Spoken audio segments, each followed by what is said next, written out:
at news items for the last several days. You have Robert Reich, the former labor secretary, calling for Elon arrest. What, freedom of speech is gone now with Robert Reich. Yep. You have Texas gangs now all over the place. They're doing what's called jugging.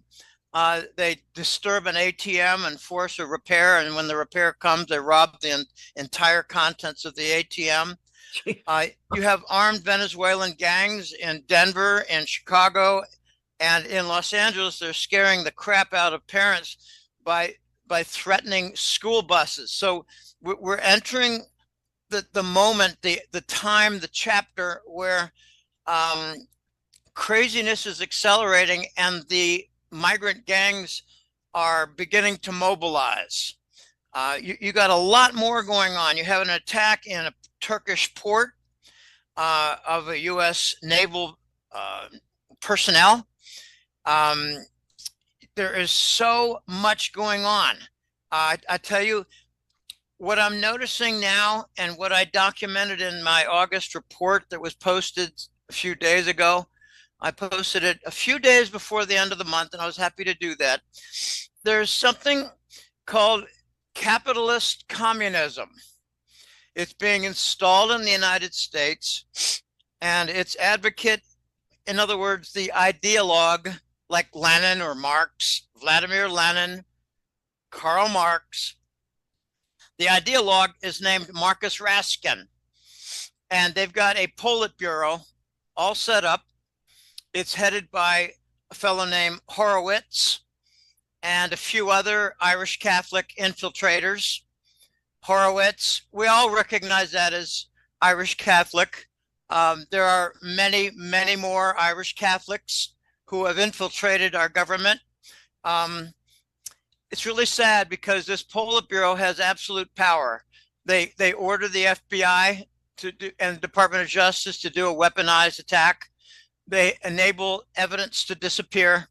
They call up people and give them orders, and if they don't, they're fired, and probably their family loses Social Security payments, that sort of thing. So this Horowitz is part of a Politburo, and if you're looking for evidence of the communism infiltration and implementation in our society, Raskin outlines diversity, equity, and inclusion for hiring and university indoctrination.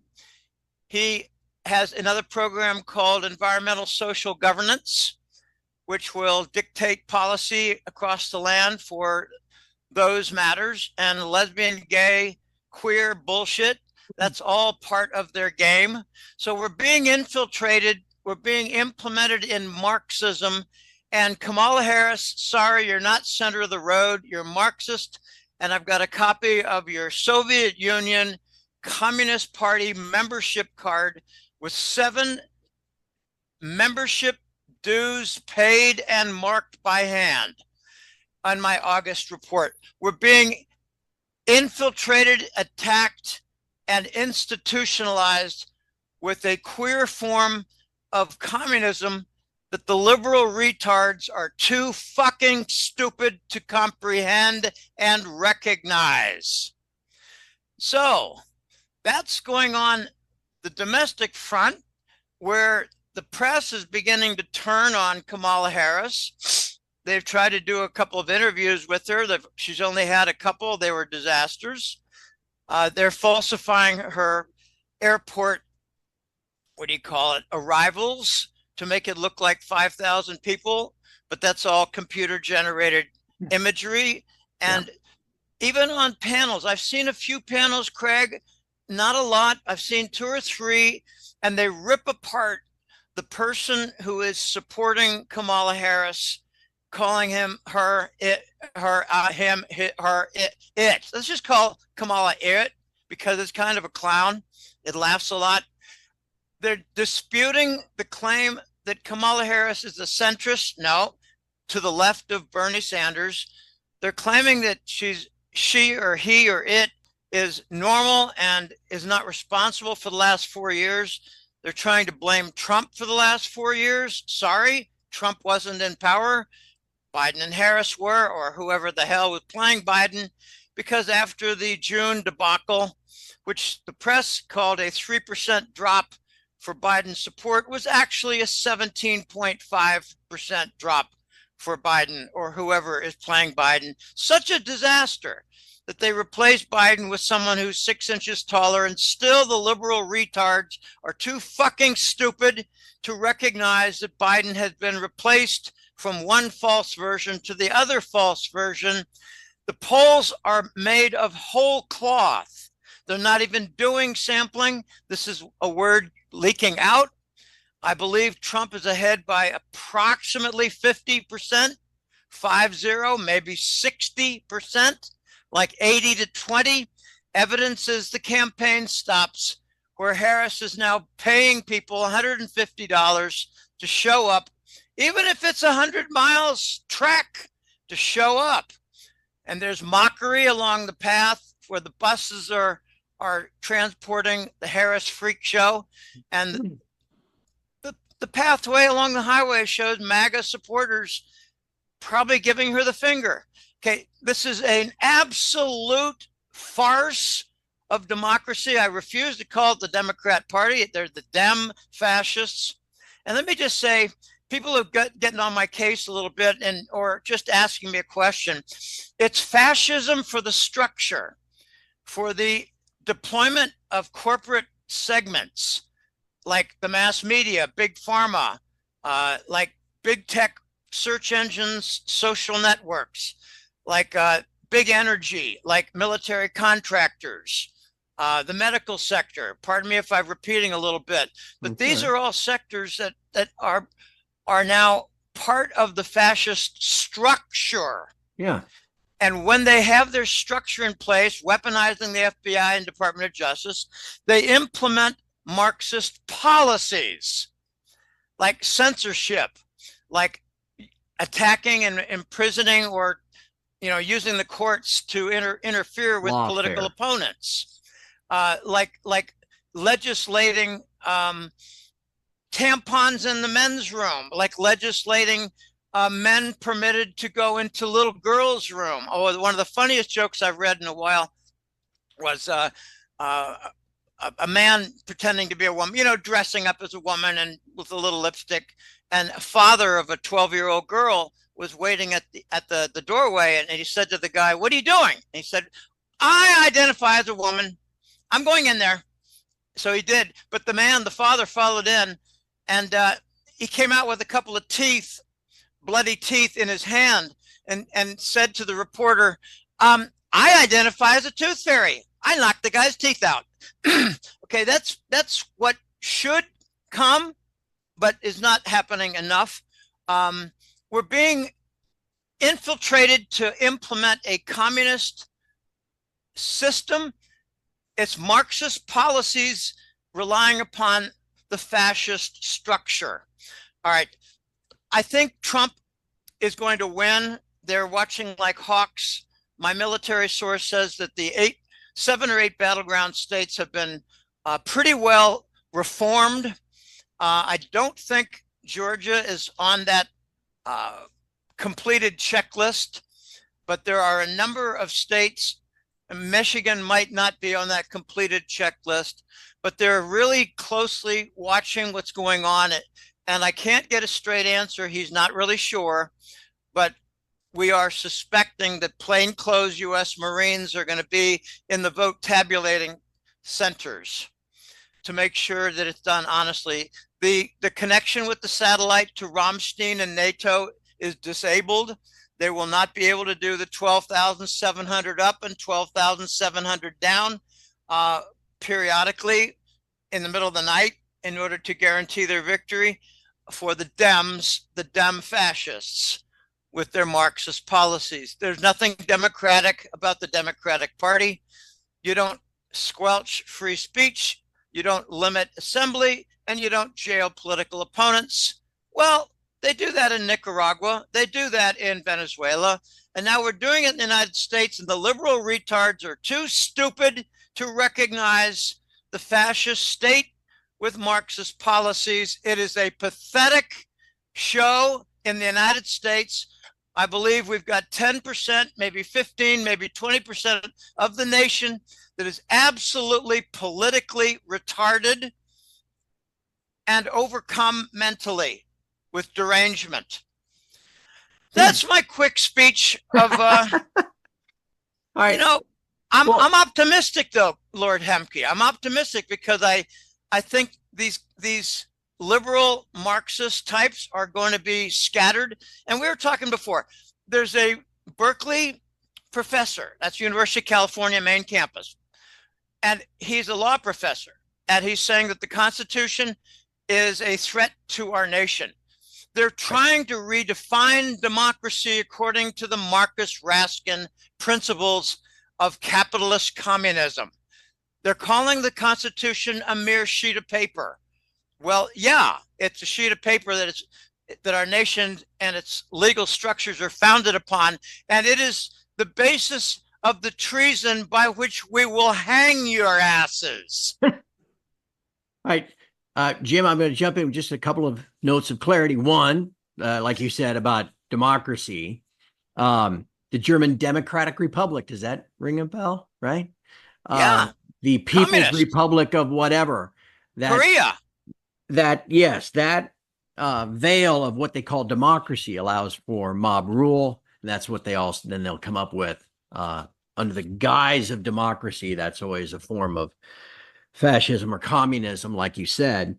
This Marcus Raskin guy, I'd never even heard of him before, but for people that don't know, he died 6 or 7 years ago. He was called the Dean of the American Left by Dennis Kucinich.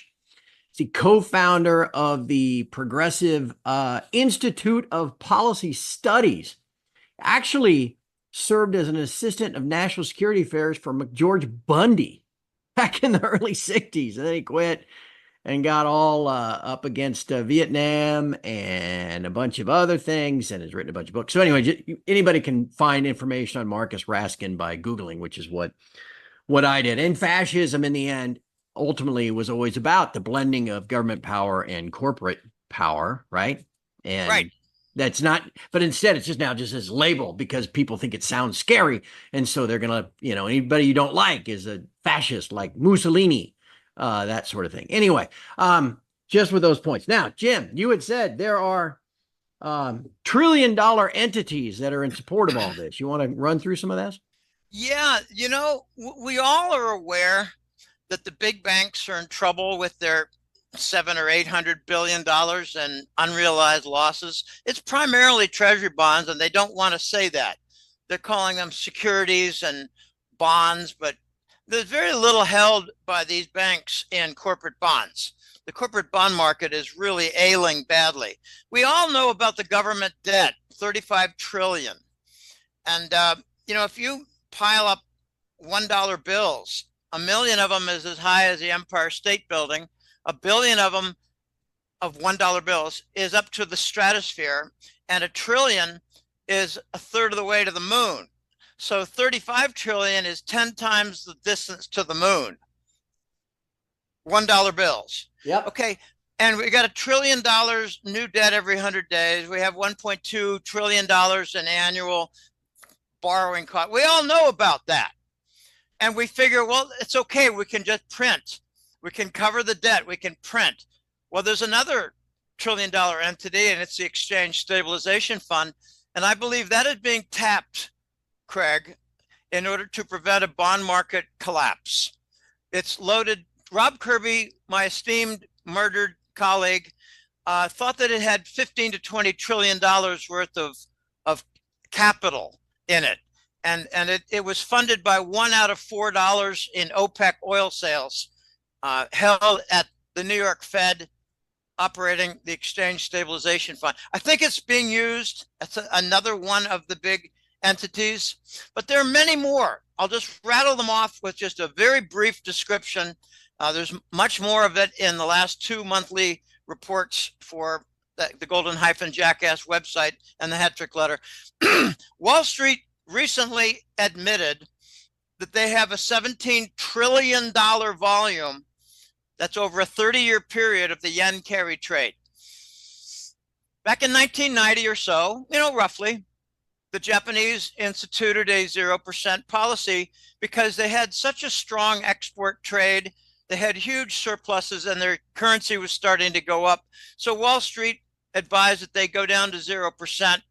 And Wall Street seized the moment by borrowing trillions and investing in treasury bonds. Imagine borrowing at 0 and investing at 6%, and then putting on some leverage. My gosh, that's pretty good. 6%. Good deal. Of 6% of 15 trillion is very close to $1 trillion. 900 billion. And it's over 30 years. And they lied a couple weeks ago and said that it's over half unwound. No, you don't unwind that. They might have started unwinding a few years ago, but that's $15 trillion. And I don't think it's unwound anywhere near. Another entity in this big battle, these are trillion-dollar armies. Think of them as financial armies. The Bank of Japan has announced they're going to the gold standard, and they hold $800 billion in treasury bonds. They need to discharge them, and they need to do it carefully. They're going to the gold standard, and that includes the banks, the central bank forex reserves, and it's a lot of other things. And look for Japan eventually to demand gold payment for trade payment, for trade, bilateral net quarterly or monthly trade settlement. And they've announced that XRP is going to be one of their main devices integrated all through their banking system by the end of next year, which means they've been working at it for 3 or 4 years. Okay, the Rothschilds did an attack of an estimated $3 trillion in treasury bond sales, an attack 4 weeks ago. During that, they blamed it all on Japan. But the Japanese problem has an origin in Wall Street because we forced them into the 0%. We forced them into permitting the yen carry trade. The Rothschild did a dumping of about $3 trillion. The next day they bought it back and relieved the system. And I think amidst some kind of a very high level deal, like will allow you to live if you permit the New World Order to die, that sort of thing.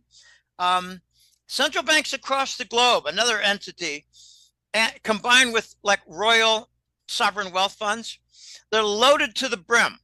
They've got an estimated $6 trillion in just treasury bonds, and 3 times that or more in corporate bonds and stocks.